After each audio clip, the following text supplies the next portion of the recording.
Hello everyone and welcome to this new video. Today we will talk about a case that has deeply shaken Italy, a tragedy that forces us to reflect on delicate and urgent issues. I am talking about the murder of Peter and Laura Neumer. In addition to telling you the facts, I want to focus on the psychological aspects of this story, on the profile of the murderer, explore the dynamics of their family relationship and, finally, take stock of the latest developments in the case. Before starting, if you are new here, I invite you to subscribe to the channel and activate the bell so that you do not miss the next videos. Peter and Laura are retired teachers from Bolzano and they disappear into thin air on the evening of Monday, January 4th, 2021 without a trace. On Wednesday, January 6th, the Carabinieri with their K9 units scoured the entire city, the course of the Isarco River, the slopes of the hill overlooking the Neumer couple's house. But they were unable to do anything, and in the end the dogs led the soldiers back to the couple's house in the Isleco district. Even searches in the Corno del Renan, where the two used to walk on snowshoes, were useless. There is nothing to be done. The couple seems to have disappeared into thin air. Not even technology has been of any help. Mobile phones have been switched off since Monday evening, and the last cells connected to Peter and Laura's phones are in the center of Bolzano and could have been activated from anywhere in the city. Friends rule out the possibility that they fled because of debt. Although both are retired, the two former teachers are well off and have never mentioned financial difficulties. In any case, the Carabinieri also checked the passenger lists of airlines, buses, and car rental companies. The alarm was also raised in Germany, but to no avail. The hypothesis of an extreme gesture also seems to be ruled out. Peter Neumer, aged 63, and Laura Perselli, aged 68, had never had problems with depression and had many interests. Reading, but also the mountains, where they often and with great pleasure walked. Laura had recently overcome a serious illness and a few days earlier had also celebrated the return of her mother home after a long stay in hospital. Initially, the most widely accepted hypothesis was that of an accident. The two could have ended up under the huge landslide that swept away the Eberli Hotel on Tuesday. The hotel, which is accessed via the Sant'Osvaldo promenade, whose entrance is not far from the couple's villa, was closed due to anti-COVID regulations, but the path remains very popular. After the first negative results, the search continued in the following days, but it seemed unlikely that the two had left home without their mobile phones, which had been switched off since the night before the collapse that almost completely destroyed the hotel. Another hypothesis is that of an accidental fall into the river. It is not ruled out that the current dragged the bodies downstream, but for days the searches by divers have not yielded results. In the first few weeks, the family members, especially the children, were interviewed and the first suspicions arose about their son Benno, a difficult boy who had caused his parents much concern. At first, the young man categorically denied the crime, but then, after the discovery of his mother's body in early February 2021, he confessed to having murdered his parents by strangling them with a rope. The body of Laura Perselli was recovered in the waters of the Adige south of Bolzano. The body of her father, Peter, was only found at the end of April, off Ravenna, 60 kilometers further down the valley. The trial of Benno Neumer is the increasingly dark story of a family, a story that ended in tragedy. Following an early trial, Benno Neumer was sentenced to life imprisonment in the first instance on November 19, 2022. The request for confirmation of the sentence was made by the Attorney General of the Court of Appeal, Donatella Marcassini. On October 30, 2023, the time for the second degree of judgment arrived. He killed his parents because he hated them and was able to understand when he did it.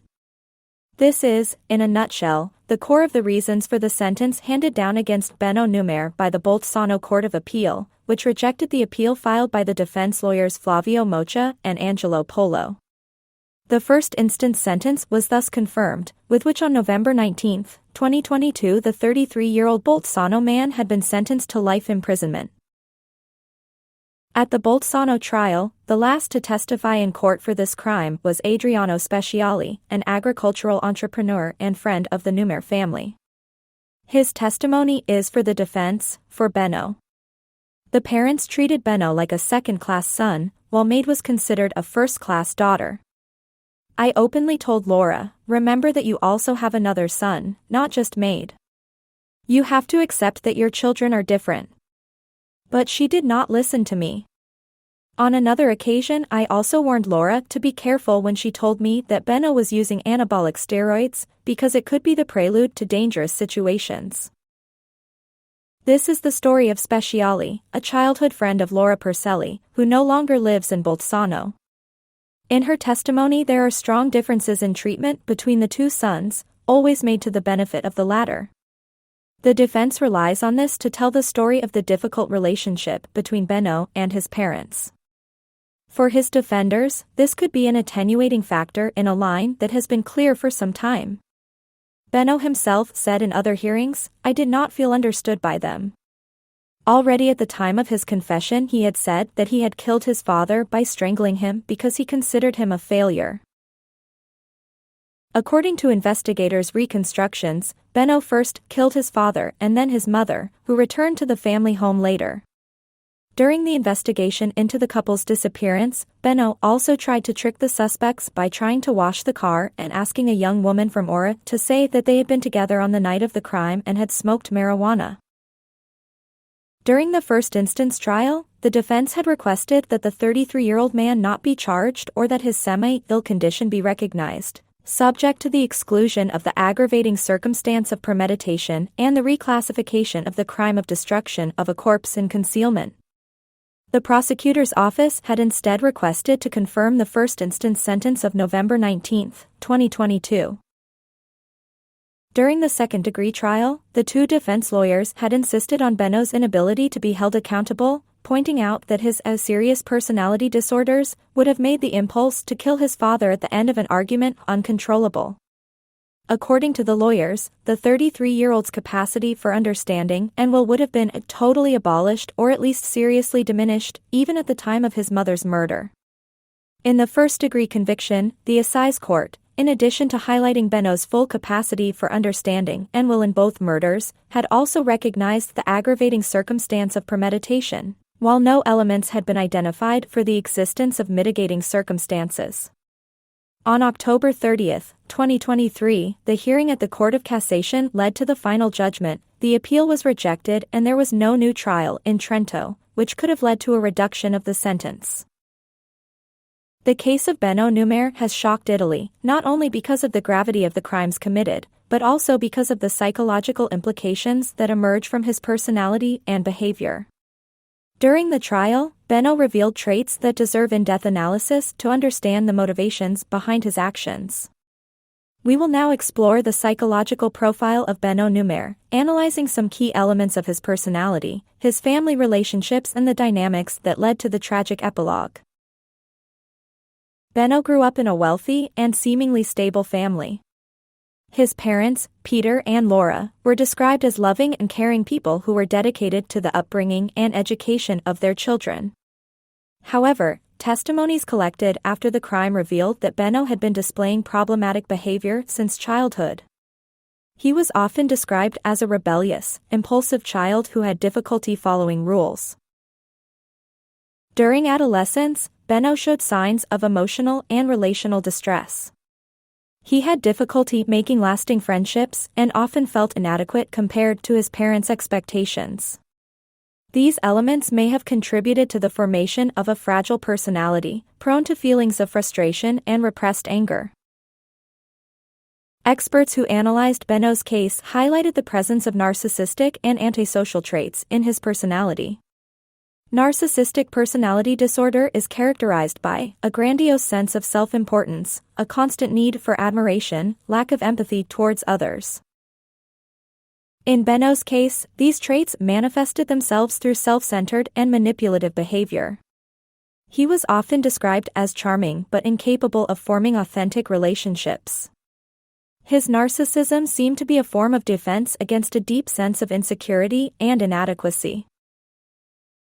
On the other hand, antisocial traits include tendency to violate social norms, impulsiveness and inability to plan long-term, lack of remorse for one's actions. These aspects were clearly evident in the way Benno planned and carried out the murder of his parents, demonstrating a surprising coldness and lack of empathy. Benno's family relationships were characterized by conflict and misunderstanding. His parents, although loving him, seemed to have difficulty controlling his behavior. According to some testimonies, Peter and Laura often tried to help Benno, but he perceived these attempts as intrusive or critical. This dynamic may have fueled a feeling of resentment and frustration toward them. Furthermore, it was learned that Benno constantly felt compared to his sister, a medical student who represented a model of success and stability.